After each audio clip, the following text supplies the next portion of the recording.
Asim Munir last days, ये लिखा है ना थंबनेल में, हाँ। ऐसे ही कुछ चल रहा है। But because Asim Munir is making the mistake जो हर आर्मी चीफ करता है। मैंने या सोचा था और मैंने भी बोला था कि भाई कहीं ना कहीं उसने कुछ चीजें सीखी हैं, कुछ चीजें जरूर सीखी हैं। जियाउल या हक से उसने एक सेकंड हैंड कमांड नहीं लगाया। बिल्कुल। मुशर्रफ की तरह यूनिफॉर्म उतारने के लिए वो तैयार नहीं है। बट सम या थिंग्स इज नॉट लर्नड। तो आज जरा बात करते हैं ब्रिगेडियर पांडे सर से। नमस्कार सर, जय हिंद, जय Bharat and welcome. What's happening sir? Munir को आप मतलब इसी आदि जो हो रहा है पाकिस्तान में, अगर आप देखो इंक्लूडिंग पीओजे के, देखो रावलाकोट जल रहा है, मुजफ्फराबाद बिल्कुल ब्लैकआउट में चल रहा है, और रावलपिंडी और इस्लामाबाद कंटेनराइज्ड हो गया है बिल्कुल ये। So with these kind of situations which are happening, and जो पहले चल रहा था बाकी जगह, बालूचिस्तान, केपीके और जो बाकी के इलाके हैं, वो भी बहुत ही इंटेंस हो गया है। और अभी आप देखो जो डेवलपमेंट्स लेटेस्ट हुए हैं, कई एक स्टेटमेंट्स लोगों के आए हैं। इनफैक्ट हमें शुरू करना चाहिए 31 जुलाई की जो DGISPR की जो प्रेस कॉन्फ्रेंस थी उससे शुरू करना चाहिए हमें। आई थिंक उन्होंने कुछ जिक्र किया था कि 40,348 ऑपरेशंस किए हैं उन्होंने इस साल में, 2026 में। दैट मीन्स कि अगर आप 7 महीने का एवरेज लगाएं, keeping 30 days per month as average, तो आपको 192 ऑपरेशन आते हैं पर डे। सो मैं इनफैक्ट कैलकुलेट कर रहा था एक दिन कि 192 ऑपरेशंस पर डे का मतलब क्या होता है, what does it translate into actually. तो तब उसकी थोड़ी सीरियसनेस जो है वो समझ में आती है कि एक्चुअली पाकिस्तान आर्मी क्या फेस कर रही है। एंड अगर ये सच है, वैसे तो बहुत कुछ झूठ है इसमें, क्योंकि वो ऑपरेशन किसको बोलते हैं ये डिफाइन नहीं किया उन्होंने। बट हम एक नॉर्मल ऑपरेशन के तौर पे देखते हैं, और स्पेशली जहाँ पे इतने इंटेंस सेपरेटिस्ट मूवमेंट्स और इंटेंस एक्टिविटीज चल रही हैं, उसमें अगर हम देखते हैं तो जो एक बार पहले भी मैंने कैलकुलेट किया था, and that is valid. In fact अब और ज्यादा प्रेशर आ गया है जब से 8,000 ट्रुप्स इन्होंने भेजे हैं सऊदी अरेबिया में। तो लगभग इनको चाहिए 32 to 36 divisions to keep some sort of semblance of security in all these areas. और ये है उनको मिला के जितनी इनकी फोर्सेज हैं, फ्रंटियर कोर की और बाकी की जो डिफेंसिव फॉर्मेशंस हैं, ऑफेंसिव फॉर्मेशंस हैं, और है कितनी इनके पास 24 है। इसका मतलब इन्होंने क्या करना पड़ेगा या क्या किया होगा, अक्सर ऐसा ही करते हैं जब भी कोई ऑपरेशन रडल फसाद किया, या जब भी कोई और सिचुएशन क्रिएट होती है, तो ये क्या करते हैं कि मिल्किंग करते हैं। यानी कि एक डिवीजन से लगभग एक ब्रिगेड वर्थ की फोर्स को निकाल के, और वो एडिशनल एडहॉक डिविजन्स और इस तरह से बनाते हैं। तो ऐसा ही इन्होंने किया होगा। अगर ऐसा किया तो जितनी भी डिविजन्स इनकी हैं, they are having just a force strength of 67% arithmetically. अब ये 67% की फौज में से आप निकाल दो 25-30% वो निकाल दो जो छुट्टी पे होंगे, जो हॉस्पिटल में एडमिशन होंगे। इनफैक्ट इनके तो हॉस्पिटल एडमिशन ही 30% से ज्यादा होंगे, जिस तरह के से इनको पड़ रही है हर एक एरिया में, और ऑपरेशनल सेटबैक्स जैसे हो रहे हैं, जैसे अटैक्स हो रहे हैं, तो उसको निकाल दो तो लगभग 50% फोर्स आती है। तो अगर इसको हम अगर बटालियन के तौर पे करें, तो अगर 900 भी एवरेज हम माने पर बटालियन, तो 400 450 की नफरी इनकी बनती है। अब अगर आप दूसरी तरफ से उसको कैलकुलेट करें कि जो 192 ऑपरेशन हुआ है, इन स्थितियों में हर ऑपरेशन इनको करने के लिए 40 से 50 लोगों को तो लेके जाना पड़ेगा, फौजियों को, सोल्जर्स को। तो अगर 40 से 50 लेके गए हैं हर एक ऑपरेशन के लिए, तो ये लगभग 9,000 के करीब ट्रुप्स आते हैं जो पर डे ऑपरेट कर रहे होंगे। अब 9,000 का निकालेंगे कहाँ से? जब आप ऐसी ऑपरेशंस में ऑपरेट करते हैं, आपको 1/3 आप बाहर ऑपरेट करने के लिए लगाते हैं, और 2/3 आपकी बेस पे रहती है, जिसमें 1/3 जो है वो सिक्योरिटी देती है, और दूसरी 1/3 रेस्ट, रिकूप और अगले ऑपरेशन के लिए जाने के लिए आती है।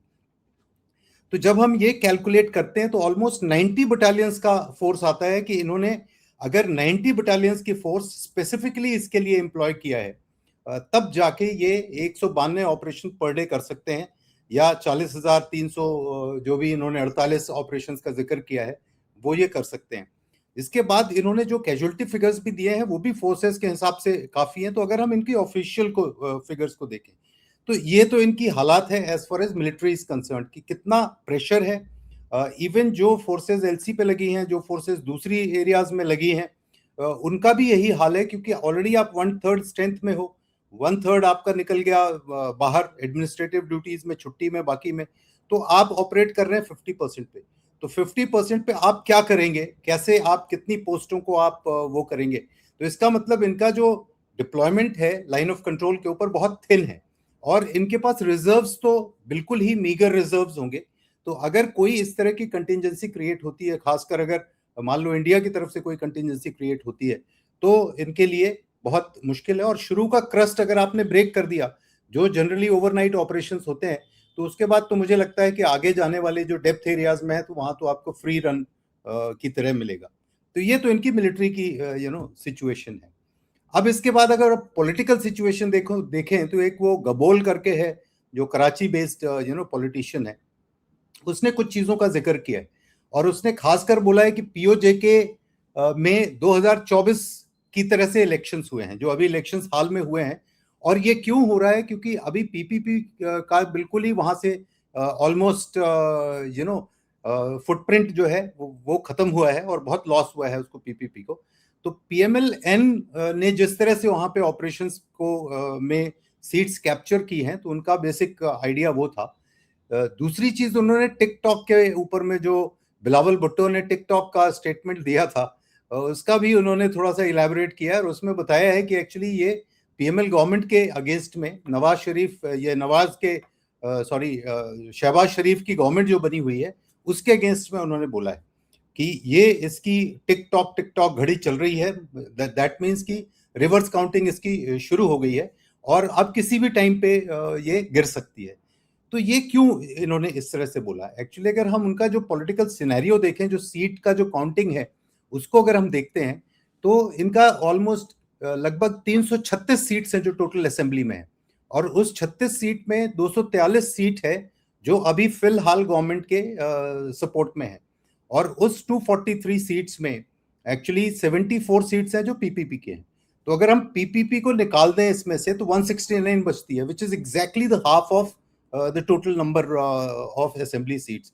इसका मतलब एक बंदा भी अगर बीमार हो गया, एक ने भी पार्टी चेंज कर ली, या एक को भी कुछ हो गया, तो that means the government will fall. और ये सिर्फ गवर्नमेंट के लिए नहीं है, ये एक्चुअली शहबाज शरीफ की गवर्नमेंट के लिए नहीं है। ये जो कुनबा जोड़ा हुआ है आसिम मुनीर ने, और जिस तरह से गवर्नमेंट बनाई है, actually this is going to be a true danger to them only. तो अब अगर मिलिट्री इस्टेब्लिशमेंट ने जो गवर्नमेंट बनाई है वो गवर्नमेंट गिरा दी जाए, इसका मतलब मिलिट्री इस्टेब्लिशमेंट जिसके कंधे पे बंदूक रख के निशाना लगा रहा था, तो वो कंधा गायब हो गया सडनली। तो then Asim Munir gets exposed totally. तो वो एक सिचुएशन क्रिएट हो रही है, जो कि एक्चुअली दो it is against the establishment overall, but अभी चूंकि आसिम मुनीर फिलहाल है, तो आसिम मुनीर का ही है पूरा बोलबाला उसमें। तो इसका मतलब यह है कि दिस इज एक्चुअली, तो जो हम बात करते हैं कि पैर के नीचे से जमीन खिसकती हुई, तो मिलिटरीली तो खिसक ही रही है, जैसे हमने पहले बताया, मैंने जैसे एक्सप्लेन किया, और पॉलिटिकली इस तरीके से ये खिसक रही है।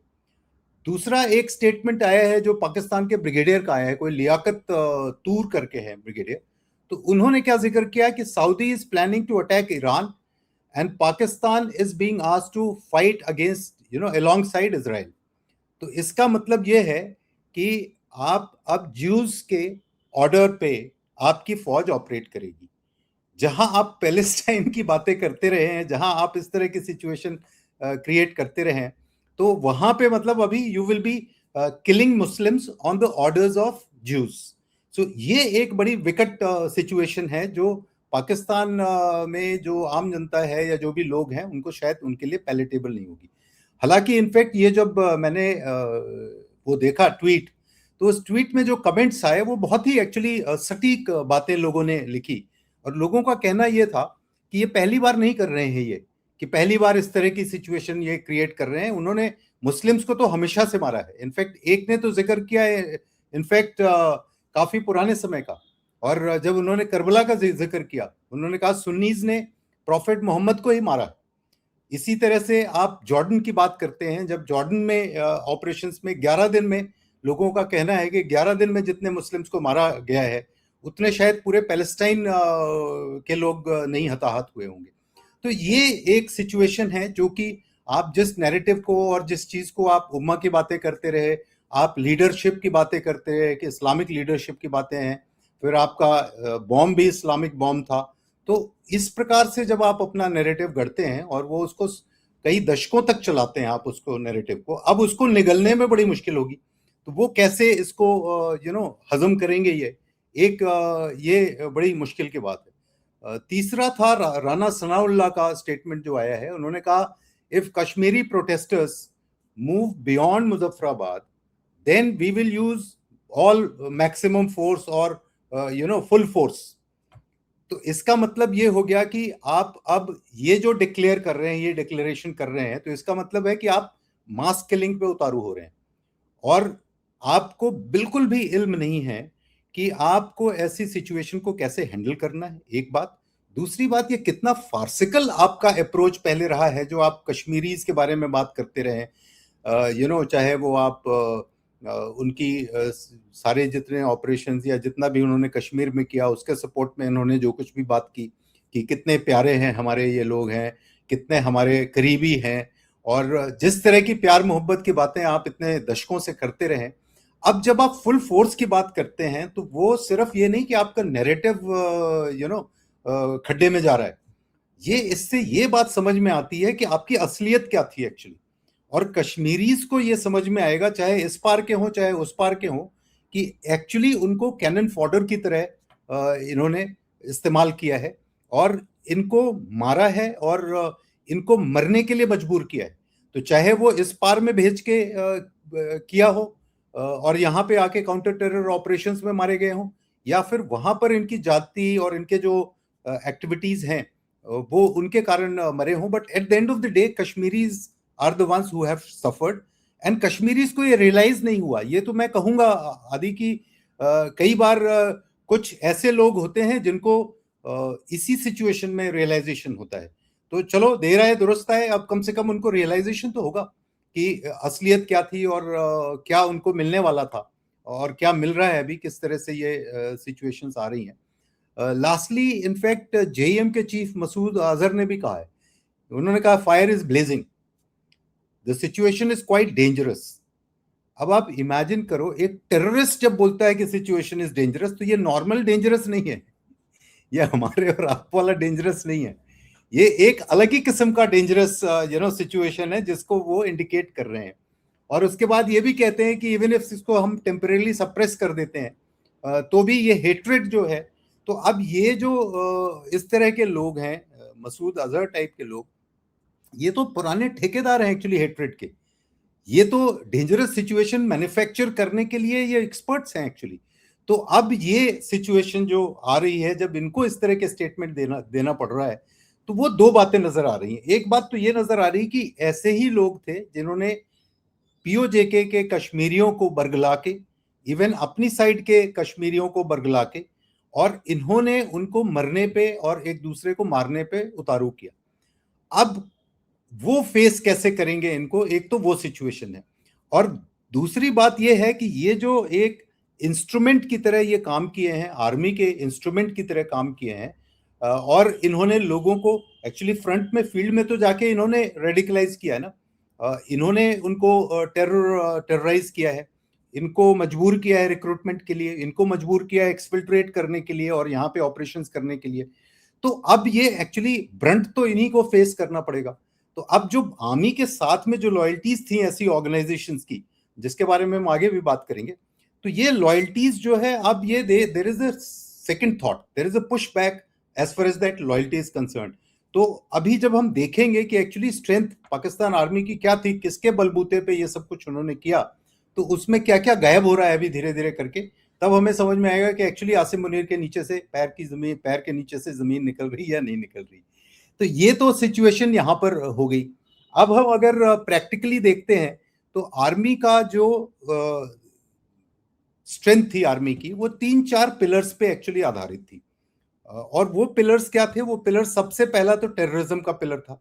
ये जो प्रॉक्सी वॉर इन्होंने क्रिएट किया और ये बहुत सारी तंजीम्स को बनाया इन्होंने, फिर वो बहुत से देशों के लोगों को इसमें शामिल किया, इनको रेडिकलाइज किया और इनको ट्रेनिंग देना, इनको टेररिस्ट कैंप्स में रखना, फिर इसके बाद इनको इन्फिल्ट्रेशन कराना।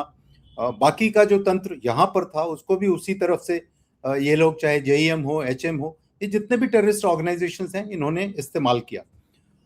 अब जब इस तरह का इन्होंने इस्तेमाल किया तो कन्वेंशनल ऑपरेशन में जो पाकिस्तान की कमी थी, कमजोरी थी, और जो उसकी इंडिया से एट पार नहीं था वो, तो उस गैप को जो इंडिया के साथ में विज़िवी इंडिया जो गैप था कन्वेंशनल पावर के तौर पर, उसको इन्होंने इस सब चीज से भरने की कोशिश की।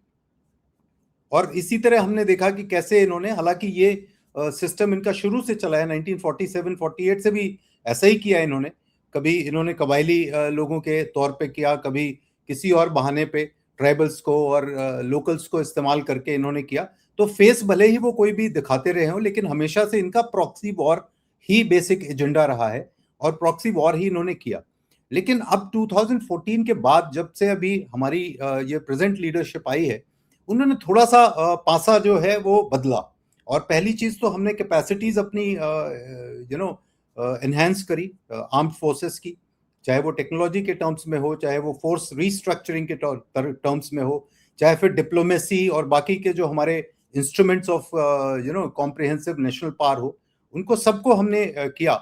और उसके बाद जो हमने पहले की डेफिनेशंस थी कि आप एक थप्पड़ हमें मारोगे तो हम दूसरा गाल आपके सामने कर देंगे, या फिर हम थोड़ा बहुत ताल ठोकेंगे और उसके बाद ठंडे पड़ जाएंगे, चाहे वो जो भी सिचुएशंस हमारे साथ में रही हो, मुंबई अटैक की बात रही हो, पार्लियामेंट अटैक की बात रही हो, तो हम इसके अलावा की ऊंची ऊंची बातें करें, उसके अलावा हमने एक्शन कभी नहीं किया।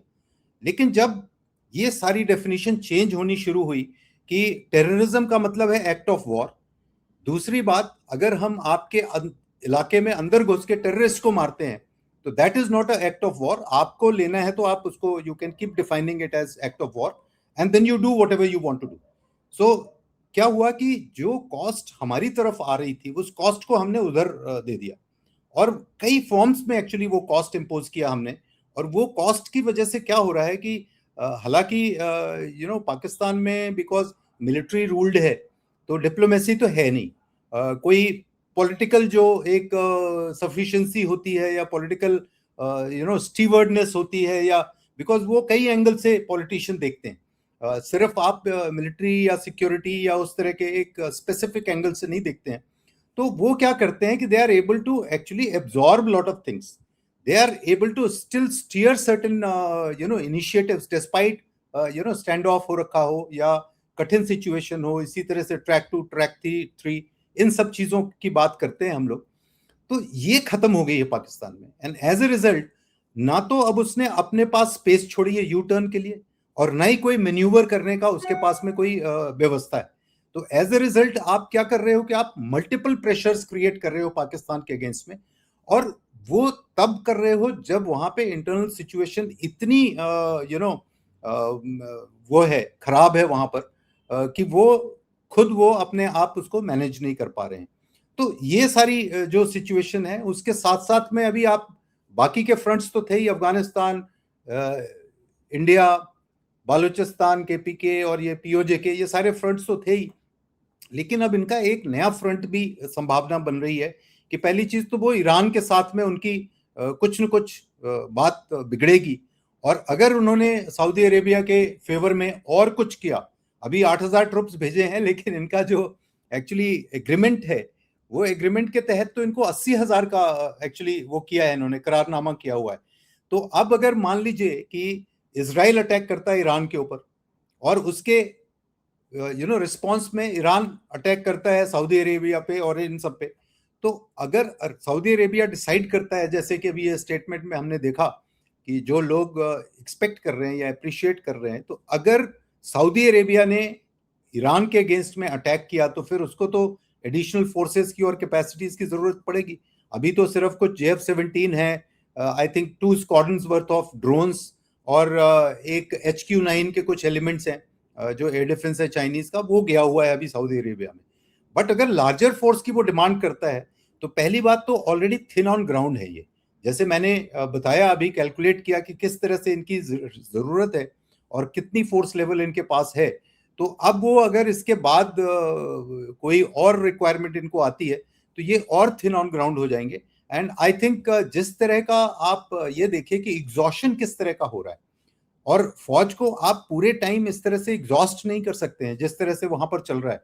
पहली चीज तो उसका एग्जॉशन होता है क्योंकि टेंशन है, उसको पता नहीं कि कहां से टीटीपी का अटैक आ जाएगा, या बालूचिस्तान एरिया में है तो बीएलए का कहां से अटैक आ जाएगा, तो या तो ग्राउंड से अटैक आ जाएगा या ऊपर से अटैक आ जाएगा। फिर ये जब जाते हैं किसी भी ऑपरेशन में आउटसाइड देयर बेसिस जब जाते हैं, चाहे वो एम्बुश हो, पेट्रोलिंग हो या कॉन्वॉय प्रोटेक्शन के तौर पे जाते हैं, तो इनको पता नहीं है कि किस तरह का अटैक कहां से आएगा और ये उसको सामना नहीं कर सकते। तो ये साइकोलॉजिकल भी है, मेंटल एग्जॉशन भी है, फिर इनका फिजिकल एग्जॉशन तो है ही है, बिकॉज ऑपरेशंस में आप कितने दिन तक इस तरह से लगातार चलते रहेंगे। तो ये हालात अब धीरे धीरे क्रिएट हो रहे हैं कि यू नो आर्मी के पैर के नीचे से ही जमीन निकल रही है। तो आसिम मुनीर तो फिर in any case he is under a lot of pressure, and अब ऊपर से टीटीपी वाले भी शुरू हो गए हैं। अभी 3rd ईयर था जब उनका जेल में जाने का, तो उसको मनाने के चक्कर में उन्होंने भी कुछ प्रोटेस्ट वगैरह किए हैं। तो अब ये समझ में नहीं आ रहा है मुझे कि कौन सी जगह है पाकिस्तान में जहां पे प्रोटेस्ट नहीं हो रहे हैं। सिंध का एक इलाका, आई थिंक एक्सेप्ट पंजाब, तो नहीं सर, पंजाब में भी वो कॉकरोच वाले खड़े हो गए ना। हाँ, कॉकरोच वाले खड़े या तो ये जो चीज है ये है। तो ये एक तो ये प्रॉक्सी वाला एंगल हो गया। दूसरा जो इनका पिलर था, पिलर ऑफ स्ट्रेंथ पाकिस्तान का, वो एक्चुअली था चाइना। और चाइना के इंजीनियर्स, चाइना के वर्कर्स, उनके ऊपर जिस प्रकार के अटैक हो रहे हैं, तो China is also very badly affected. और उसके कारण से फिर ये चाइना का भी सपोर्ट इनको मुश्किल ही है कि इनको मिलेगा। और यूएस का जब सवाल आता है तो ये भी एक बहुत बड़ा एक्चुअली सवाल बनता है कि क्या ये यूएस का सपोर्ट जारी रहेगा। जिस तरह से अभी मीडिया का जो गेम है वो चल रहा है, जिस तरह से वो इंटरनेशनल प्रेशर अभी भी नहीं आ रहा है, जो इंटरनेशनल ऑर्गेनाइजेशंस हैं वहां पर भी ये बातें अभी भी नहीं उस तरह से हो रही है, तो कब तक इसको ये करेंगे। सो अभी तो एज ऑफ नाउ तो चलो वो लंच का और बाकी चीजों का जो फायदा है वो इनको मिल रहा है, बट यू नेवर नो कि किस टाइम पे यूएस या ट्रम्प यू टर्न ले लें, कोई इसका भरोसा नहीं है। और चौथा जो इनका पहले पिलर हुआ करता था जो अफगानिस्तान का, वो तो अब ऑलरेडी उनके अगेंस्ट में ही हो गया है और उसको भी वो मैनेज नहीं कर पाए। और अब उल्टा ये हो गया है कि टीटीपी ने जिस तरह की इंटेंस ऑपरेशंस लॉन्च किए हैं, तो वो उससे आर्मी को बहुत ही ज्यादा सेंसिटिव सिचुएशन में ऑपरेट करना पड़ रहा है। तो ये है ओवरऑल सिचुएशन आदि, और ये कारण है जिनके कारण हम कह सकते हैं कि actually Asim Munir is under lot of pressure. And अब धीरे धीरे करके उनका जो स्पेस है वो श्रिंक कर रहा है, क्योंकि उनकी फौजें जो बाहर तैनात थी और बाहर लगी हुई थी जगह में, वो धीरे धीरे श्रिंक करके वो अपने फोर्ट्रेसेस पे आ गए हैं, अपने बेसिस पे आ गए हैं। तो जब आप बाहर नहीं ऑपरेट कर पाते हैं तो आप डोमिनेट नहीं कर पाते हैं। और जब इस तरह की सिचुएशन ओवरऑल हर जगह पे पैदा होती है, तो ना तो आपकी ट्रेनिंग हो पाती है, ना आपका इक्विपमेंट मेंटेनेंस हो पाता है, ना आपका मोरल का मेंटेनेंस हो पाता है, ना आप छुट्टी सही तरीके से जा सकते हो। तो अब ये प्रेशर, इंटरनल प्रेशर बन रहा है। हालांकि इन्होंने एक बड़ा अच्छा काम किया था, जैसे आप बोल रहे थे कि वो इन लोगों से सीखा है इसने, मुशर्रफ से और बाकी लोगों से सीखा है इसने किया क्या है कि अपने और नंबर 2 के बीच में बहुत गैप कर दिया इसने। मतलब जो कोर कमांडर्स हैं उनकी सीनियरिटी और इसकी खुद की सीनियरिटी में इसने काफी फर्क डाल दिया, और बाकी के लोग तो सब चले गए, किसी न किसी बहाने से निकल गए या वो रिटायर हो गए, और उन्हें कोई उम्मीद भी नहीं थी कि कोई आगे अपॉर्चुनिटी है। तो उसके कारण थोड़ा सा ये है कि अभी उस तरह का खुलेआम सरेआम कू वाली सिचुएशन नहीं हो रही है कि विद इन मिलिट्री कू हो जाए, वो सिचुएशन नहीं हो रही है। But overall at the end of the day he is going to face these kind of situations also. So that is what sir इसके अंदर जो ये पॉलिटिक्स चल रही है, ये आप देखेंगे पॉलिटिक्स में यहाँ पर शहबाज शरीफ वर्सेस इधर-उधर, तो ये इसने क्या जान के छेड़ी है so that the pressure doesn't come to him? Because see you know one of the things is अगर वो अपने ऊपर लाएगा तो फिर you know then these politicians can have a lot of fun on him. yeah see आदि situation ये है कि अगर ये पीपीपी और शहबाज शरीफ, वैसे तो कई बार ये लोग पॉलिटिशियंस पब्लिक को दिखाने के लिए काफी कुछ तमाशे करते हैं और कई स्टेटमेंट्स देते हैं, और ये इनके कुछ हैं जिन लोगों को ये वो वाले मजदूर हैं जिनको छुट्टा छोड़ दिया जाता है कि आप जाइए अपना चारा वारा करिए और जो भी करना है, तो ये कुछ इस टाइप के लोग भी हैं प्रेजेंट उसमें। तो एक तो ये पॉसिबिलिटी हो सकती है कि that government remains intact, but जिस तरह की अभी कॉन्स्टिट्यूएंसीज में जिस तरह की सिचुएशन हो रही है इनकी, तो eight the end of the day politician का डर होता है उसकी कॉन्स्टिट्यूएंसी से, तो डेफिनेटली ये रीअलाइनमेंट की पॉसिबिलिटी बनती है। अब अगर ऐसा हो जाता है और गवर्नमेंट गिर जाती है, तब फिर तो आसिम मुनीर के लिए सिचुएशन डिफिकल्ट होती है। तो मुझे ऐसा लगता है कि ये जो ये हैं जो चाल चलते हैं, मोहरे एक्चुअली हैं, वो पीपीपी वालों को अक्सर मोहरा बनाया जाता है, और पीपीपी जो है वो सपोर्ट रोल में रही है। अब इतने दिनों से सपोर्ट रोल में रह के पीपीपी की उसकी भी एस्पिरेशंस बढ़ गई हैं।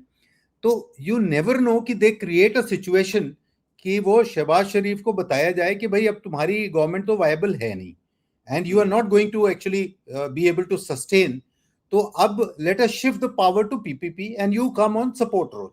सो एक तो ये पॉसिबिलिटी हो सकती है, और ऐसा अगर हुआ तो डेफिनेटली थोड़ी दिन और गवर्नमेंट चलेगी, जबकि पावर शिफ्ट दूसरी तरफ हो जाएगा। तीसरी जो सिचुएशन ऐसी लग रही है कि ये मार्शल लॉ टाइप की सिचुएशन क्रिएट कर दे, अगर मान लो, और ये अगर मान लो टोटल, वैसे भी सबसे ज्यादा पावरफुल तो यही है, बट अगर टोटल पावर एज्यूम कर ले और कुछ इस टाइप का स्ट्रक्चर बना दे ये, जिसमें कि ही बिकम्स द प्रेसिडेंट, और कोई और किसी को प्राइम मिनिस्टर बना के और किसी तरह से चलाए, तो ये भी एक पॉसिबिलिटी है। कई एक कॉर्नर्स में ये भी डिस्कशंस हो रहे हैं कि this is also a possibility. तो ये मुझे लगता है कि 2-3 संभावनाएं हैं, पर मुझे ऐसा लगता है कि जो दूसरी बात मैंने बताई कि ये अब गवर्नमेंट का स्ट्रक्चर चेंज करके ही wants to continue the government because it is better for him, कि हालांकि वो ऑल पावरफुल है, ऑल माइटी है, but still having a civil government as the front is always better for him. So that is what is my appreciation, कि शायद इस तरह की कोशिश वो करेगा कि अगर कहीं ये पॉलिटिकल कोलिशन अगर कहीं ब्रेक करता है, तो फिर एक नया प्रोपोजिशन लाके और नए प्रोपोजिशन के तहत, एंड कोई भरोसा नहीं है कि और भी कुछ एंगल्स निकाल ले, फिर कहीं पीटीआई वालों को या किसी को सामने लेके आए, उनके जो इतने सारे इंडिपेंडेंट्स हैं उनको शामिल कर ले और एक कोई नया फ्रंट क्रिएट कर दे, तो वो भी संभावना बनती है, बिकॉज पाकिस्तान में कुछ भी हो सकता है politically. So that is what I feel. सुना तो है कि पीटीआई के साथ कुछ बातें चल रही हैं पीछे पीछे। या बिकॉज सी उनके ज्यादातर लोग तो इंडिपेंडेंट के फॉर्मेट में ही हैं, तो उनको तो जैसे भी आप मोल्ड करना चाहो तो कर सकते हो। अगर आप ये भी पब्लिकली भी बोलते हो कि पीटीआई का कोलिशन बन रहा है, तो यू नेवर नो। अब पीटीआई और इनका कोलिशन 169 ही तो चाहिए इनको, 169 चाहिए, और इनके आर्मी के डंडे के उस पे बहुत सारे लोग हैं जो इनके 3-4 छोटी छोटी पार्टियां हैं जिनके एक एक सीट्स हैं, 4 इंडिपेंडेंट्स हैं जो अभी फिलहाल गवर्नमेंट के साथ में हैं, और दूसरे पीएमएलक्यू और इस तरह की जो पार्टीज हैं जिनके थोड़े थोड़े से ही हैं, but at the end of the day you require these couple of them to get together and get over the magic figure of 169, and that is very much possible, क्योंकि अभी ऑलरेडी 89 है अपोजिशन के। तो या go ahead, because अगर आप देखें sir, जो सिचुएशन है, how when you look at literally, जैसे आप पूछ रहे हो कि भाई किसी भी जगह के अंदर कुछ भी पीस नहीं है, every place is on fire right now. या every state except for वो जो the proverbial state of Saraikistan which is not on fire, या बाकी सब तो मतलब एकदम बोलते हैं ना, कभी भी it'll explode। तो what I mean let's say he does this political change, ठीक है, ये कर Yeah. देता है अपना जो पाकिस्तान को छोटे छोटे टुकड़ों में तोड़ने का, व्हाट डज इट चेंज? आदि इससे चेंज ये नहीं होता है कि एक्चुअली ओवरऑल जो इंटरनल सिक्योरिटी सिचुएशन वो बदल जाएगी, ऐसा कुछ नहीं होगा। सिर्फ ये है कि थोड़े दिन के लिए जो फ्रैगमेंटेशन जब होता है तो आपका एडमिनिस्ट्रेशन वो फ्रैगमेंट होता है, तो आप अनसेटल कर देते हो चीजों को थोड़े टाइम के लिए। तो आप इतना ही कर सकते हो। अदरवाइज एज फार एज जो इंसर्जेंट्स हैं या जो ये ऑर्गेनाइजेशंस हैं, चाहे बीएलए हो या टीटीपी हो, इनके ऊपर क्या फर्क पड़ता है? They are as it is not following any territorial norms, any kind of कि डिस्ट्रिक्ट्स का क्या डिवीजन है, कॉन्स्टिट्यूएंसीज का क्या डिवीजन है, ये तो आपके एडमिनिस्ट्रेटिव उसके लिए है ना, तो उससे कोई फर्क नहीं पड़ता है। बट ओनली थिंग इज कि यस, अगर फ्रैगमेंट कर देगा ये और भी छोटे छोटे कर देगा तो और बहुत सारे लोग आ जाएंगे, बहुत सारी जगह आपको फोर्सेस डिप्लॉय करनी पड़ेगी। जैसे एक सिंपल मैं एग्जांपल बताता हूँ, एक अपॉइंटमेंट जो आप पुलिस हेड का रखते हो, तो अब अगर आप एक प्रोविंस को 4 प्रोविंस में बांट देते हो तो एक पुलिस हेड की जगह आपको 4 रखना पड़ेगा, और वो सब एडमिनिस्ट्रेटिव जो सेटअप है वो आपको क्रिएट करना पड़ेगा। वो कैसे करोगे आप क्रिएट? तो Correct. ऐसा तो है नहीं। जैसे हमारे यहाँ होता है कि आप देखो एक नई डिस्ट्रिक्ट बना देते हो आप, तो आप नई डिस्ट्रिक्ट बना देते हो तो सालों साल लग जाता है, उनकी ऑफिस तक नहीं होती, पोस्टिंग नहीं होती है लोगों की। तो इनफैक्ट अभी some time back I had gone to my home town, and I, in fact, my block had become a district. So I was just having a chat with the collector, district collector. तो वो बोलता है sir देखिए dichotomy देखिए कैसे है कि हम जो है डिस्ट्रिक्ट से तहसील के लेवल पे आ गए हैं, क्योंकि हमारे पास जो सपोर्ट सिस्टम है, जो भी चीजें हैं वो तो तहसील वाली हैं, वो तो ओवरनाइट बदलनी नहीं है, लेकिन लोगों की एस्पिरेशन तहसील से डिस्ट्रिक्ट लेवल की हो गई है। तो बोलता है कि डबल वहमी है एक्चुअली। सो यही सिचुएशन यहाँ पे भी, तो may be for certain period of time 4-6 महीने के लिए लोग कंफ्यूज्ड रहे, लेकिन उसके बाद जो एक्सपेक्टेशन एक्सप्लोजन होगा उसको ये नहीं मैनेज कर पाएंगे, और वो जब मैनेज नहीं होगा तो फिर और तगड़ा बड़ूम होगा। So rather than one bomb of certain capacity, there will be many bombs of similar capacity that are going to explode. So ये because see ये सिक्योरिटी पॉइंट ऑफ व्यू से देखते हैं ना सिर्फ, तो वो उनको तो ये सब चीजों का ज्यादा आइडिया है नहीं कि कैसे क्या चीजें होती है, एडमिनिस्ट्रेशन कैसे होता है, पॉलिटिक्स कैसे होती है, सोशल सिस्टम कैसे चलता है। तो अब ये सारी समस्या है कि ये सोच उनकी बड़ी वन साइडेड है, and this is lop sided I would say, and that is the problem with him.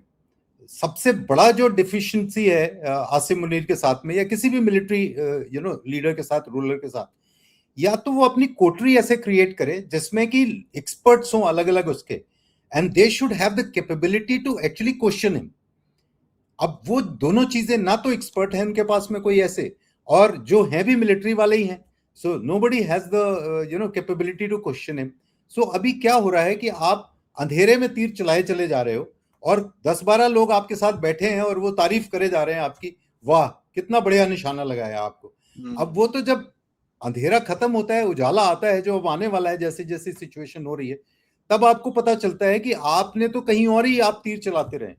So this is what actually is happening, and that is what is going to be detrimental to Asim Munir, I think. What is the timeline that you foresee, sir? See, ऐसी चीजों में timeline इतनी जल्दी नहीं हो सकती है। हाँ, देना बड़ा मुश्किल है, बट जस्ट नहीं, बिकॉज सर ये सारा एकदम से ये मतलब it's deteriorating at the speed of light. या and there is nothing to stop it actually. So क्या होगा देखो आदि, मैं जहां तक समझता हूं कि किसी भी स्टेट को डिसइंटीग्रेट करने के लिए या होने के लिए उसका जो टाइमलाइंस है वो थोड़ी लंबी होती है, because there are still lot of frictions, चाहे वो आप सोशल उसमें देख लें, पॉलिटिकल में देख लें, तो बड़े सारे इश्यूज होते हैं। But I very pragmatically feel that 4 से 5 साल का समय, अगर कोई मेजर चेंज नहीं आया या मेजर कोई स्टेप्स नहीं उठाए गए, या आसिम मुनीर कहीं ऐसे बोल दें कि भाई आप पॉलिटिकल सिस्टम वाले हो, अब मैं जाता हूँ, रिटायर होता हूँ, अब आप लोग चलाओ देश को, जो कभी होगा नहीं, बिकॉज बाकी के लोग नहीं मानेंगे। अगर आप ऐसा कर दोगे तो जो लोगों को खून की आदत पड़ी हुई है, वो लोग नहीं वो करेंगे कि भाई तुमने तो ऐश कर लिया और हमारी बारी आई तो इस तरह कर दिया, तो वो भी नहीं होगा. So I think a time frame of 4 to 5 years is something which is very realistic. अब इसमें ये एक्सेलरेट भी हो सकता है, ये डिसलरेट भी हो सकता है. एक्सेलरेट ऐसा हो सकता है कि जो फोर्सेस अभी एक्टिवली ऑपरेट नहीं कर रही हैं, जो प्रेशर्स अभी एक्टिवली नहीं अप्लाई हो रहे हैं, वो एक्टिव हो जाएं. अब जैसे मान लो कोई बेवकूफ़ी कर दें इसी बीच में वो, और कोई ऐसा ऑपरेशन कर दें या कुछ ऐसा टेररिस्ट स्ट्राइक या कुछ भी कर दें वो, पहलगाम की तरह कुछ ऐसा ऐसी हरकत कर दें वो, तो फिर इंडिया कुछ एक्शन करे और उससे वो फिर वो चीज जो है वो सिचुएशन प्रेसिपिटेट हो जाए. बिकॉज इंडिया इज वेरी एक नेशनल कैरेक्टर जो इंडिया का है वो अलग सा है बिल्कुल. इंडिया वो चीजों में नहीं इन्वॉल्व होती है कि भाई हमें आप नुकसान पहुंचाओगे तो हम आपको छोड़ेंगे नहीं, लेकिन अदरवाइज आपके देश में क्या हो रहा है, कैसे हो रहा है, हम उसका फायदा उठाने वाली हमारी प्रवृत्ति नहीं है. सो हालांकि this is a debatable issue whether what is right, but that is what is generally our temperament as a nation. So हम उसको स्पीड अप करने वाली जो कंडीशंस हैं उसको नहीं क्रिएट करेंगे. इसी तरह अगर मान लो सऊदी वाला जो एंगल है जिसमें वो कुछ सिचुएशन सेंसिटिव क्रिएट हो जाए और उसके बाद फिर वो प्रॉब्लम क्रिएट हो जाए. तीसरा फैक्टर है जैसे अफगानिस्तान. अब अफगानिस्तान को कोई सपोर्ट मिल नहीं रहा है बहुत ज्यादा. जैसे आर्म्स एंड एमुनिशन में अगर कोई एक मेजर पावर आके कुछ पंप इन कर दे अफगानिस्तान में एंड उसकी जो कैपेसिटी है, मिलिट्री कैपेसिटी है, उसको बढ़ा दे अगर मान लो सडनली, उसकी चाहे एयर डिफेंस हो चाहे बाकी की चीजें हो, वो कैपेबिलिटी बढ़ा दे तो फटाफट हो जाएगा काम ये. Because then there would be much of problem in that. तो अब ये फैक्टर्स हैं एक्चुअली. मैं तो एक ही बोलूंगा, हिंट हिंट. या सो बड़े सारे चीजें हैं एक्चुअली जो इसको लीड कर सकते हैं. और एक सबसे बड़ा कारण ये है आदि कि the moment US takes a back seat with respect to Pakistan, फिर आप देखो कैसे चीजें तुरंत होती, बिकॉज देन अपने आप ही वो within itself implode कर जाएगा. That's going to happen because already you can see वो जो peace accord or whatever that nonsense is, उसके अंदर पाकिस्तान का लास्ट टाइम इसने नाम नहीं लिया. There was a huge meltdown of साले हमको भूल गया भूतेंगे. We've been doing so much this thing. I mean, you forgot us. So there was a little meltdown about that also. I mean, I kind of feel that कहीं ना कहीं फंस गए हैं ये. बिल्कुल. एंड यूएस को देखो, यूएस के अगेंस्ट में भी इंडिया इज कम से कम strongly standing with its strategic autonomy. और अब यूएस के ऊपर बहुत सारे प्रेशर्स आ रहे हैं, चाहे वो एफसीआरए का हो, चाहे वो आपके इंजन्स का हो, वेपन्स का, सेल ऑफ वेपन्स का हो, और बाकी बहुत सारी चीजों के ट्रेड और उसकी बात हो, ऑयल का इंपोर्ट्स वगैरह की बात हो.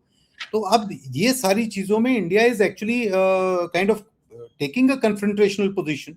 दो इंडिया डजंट मीन टू से और doesn't say that, but actually जब आप उसकी इच्छा के बगैर कोई काम कर रहे हो तो वो तो हो ही रहा है. और उसके बाद फिर US is not able to actually, the moment US tries to do some covert activity और covert action through some other elements जो इनका डीप स्टेट और बाकी चीजों का है, तो इंडिया एक कोई डिसीजन और ले लेता है. तो उससे क्या हो रहा है कि उसका जो प्रॉब्लम्स है यूएस की वो भी पाइल अप हो रही हैं. And as far as India is concern, the problems are piling up primarily because it is supporting Pakistan. जिस दिन वो आपसे सरेंडर कर दे कि भाई ठीक है आप हैंडल करो अपने नेबरहुड को, we are not going to interfere in your this thing.